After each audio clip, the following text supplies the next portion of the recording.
Well, hey everybody, this is Chris DiFurio with Keys to the Shop, and welcome to another edition of Shift Break. And today's episode is brought to you by La Marzocco, who's been making espresso machines by hand in Florence since 1927.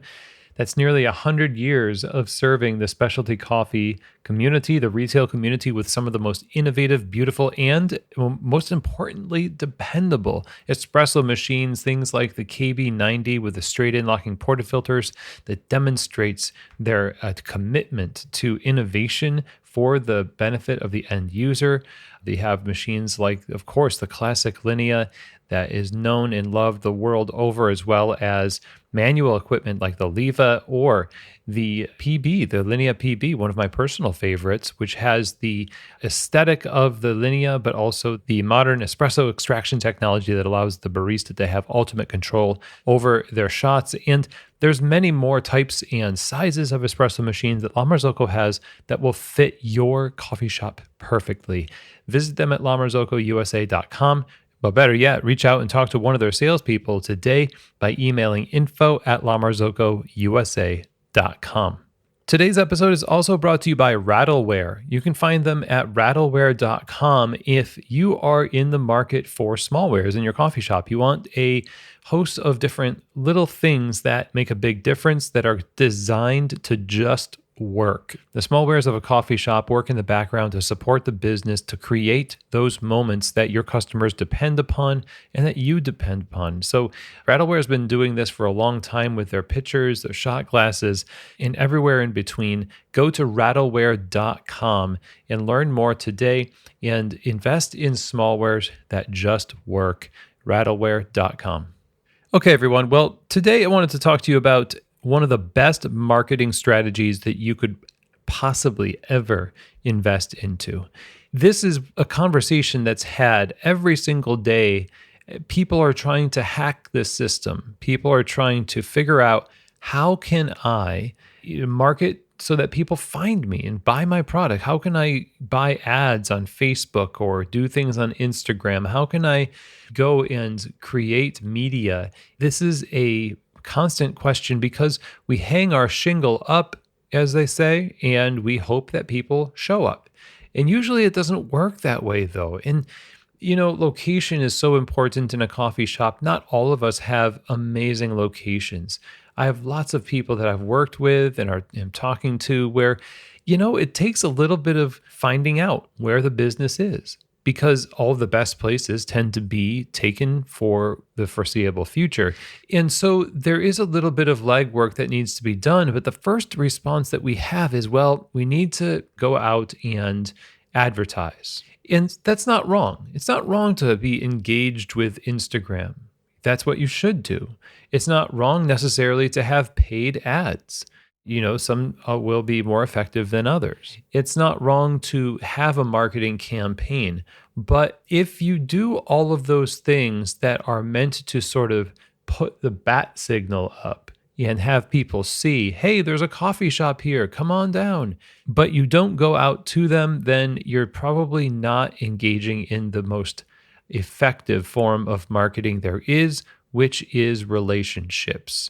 We always talk about this in the small business world where we say, well, the best marketing is word of mouth. And therefore, I would say one of the best things you could do is talk about your business directly to the human beings you want to be in your business. You go and you talk to them. You go and you introduce yourself. You get involved in the community. You give away product. You donate your time and your stuff, and you give people the idea that, hey, we are a part of this community, and they will say, we didn't even know there was a coffee shop here. And there are many of you listening now that might say, somebody just told me that the other day. We've been here for 5 years. We've been here for 10 years. Guys, there have been people I've talked to that have been in business 20 or more years, and people still will just discover this coffee shop. How long have you guys been open? 30 years. People are busy. And they have a limited amount of attention and energy. And the fact that you put out Instagram paid ads, or you do Google AdWords and newspaper and radio, Yes, those can break into the consciousness of people, but do you know what the problem with all of that is? The problem is everybody is doing that. Everyone. And hardly anybody is going out there and actually meeting their customers and potential customers face to face.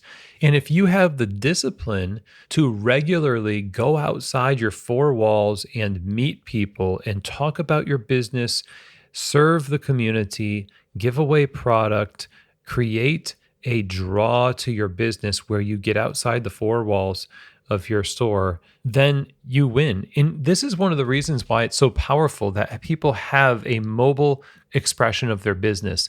I will say, maybe in tandem with this idea of going out there and meeting people and having that be your main investment of how you spread the word about who you are. You canvass the neighborhood. You pretend you are running for office and you just want to meet the people that you hope to represent. That's basically what you need to do. One other great way to do this is with a farmer's market stand or a mobile cart of some kind where you can hire yourself out or you can take it and go to different games for high school or college, or if you can go to a farmer's market, like I said. And the whole point of this would be not so much the revenue that you get from running the cart, which depending on the day might be really good. The whole point is generate leads, as they say. The leads are the people that are interested in potentially following back up with you to buy more of your product. I've done this so much in my career working in farmers markets, and it has just generated an enormous amount of traffic for the brick and mortar. Packing up the car, go set on it doesn't even need to be a cart. It could just be a table with coffee and coffee bags. If it looks great and it's aesthetically pleasing, it tastes great and it's pleasing, then people will be like, oh, this is really great. I love it. I look forward to it every time I come to the farmer's market. You give them a map on a little postcard of where you are. You give them a wooden nickel, is only redeemable in the brick and mortar store.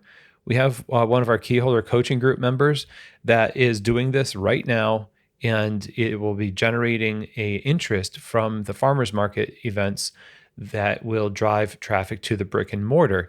The whole point is they've gone out and they're going out into the community and they're saying, hey, what we're really interested in beyond having just served you, which is what we love, we'd like to serve you even more. Here is an incentive to go back to our store. We actually have a store.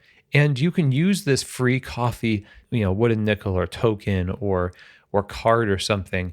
And the people who collect that at the store, at the cafe, they can turn that into you. And you can actually physically count these things and say how many people from our campaigns out in the community have returned these, and that will track the effectiveness of this program. And you just keep doing that and keep doing that. I always had a lot of really good success stories with that wooden nickel thing. That's really fun. But the principle is the same. No matter what you choose to do, going out there, staying involved and doing it as a discipline. Yeah, it might be a little inertia at first. It might be a bit of a hassle, but you just have to muscle through it and make it a part of your repertoire, because that is what's going to keep things circulating. It's going to keep your brand circulating in the community that you're serving. Otherwise, you're just going to be in the cafe hoping people show up. And yeah, marketing and ads, maybe they work. And the people on Instagram who see your posts, when you post on Instagram, it does actually work very well as long as you're consistent. But even better is going out there. I think you get even more long-term loyalty as a result of that. So I just wanted to mention that to you because it's been a topic of conversation at some of our key holder coaching group meetings that we've been having. We're actually halfway through this second season. If you're interested in being a key holder coaching group member, applications are going to be opening pretty soon. You can always email me, chris@keystotheshop.com. It's CHRIS@keystotheshop.com. You just reach out. We'll have a conversation. We'll get you an application for early consideration for the key holder coaching groups and learn more about that. But get out there, meet those people, Make it a disciplined and regular thing. Pretty soon, you should have already talked to every business owner and, public building in your community in this next year. I think that's doable. I think they should all know who you are, so we don't have to hear that. Oh, I didn't know there was a coffee shop there. We're about to tell you, and we're going to do so face to face. Okay.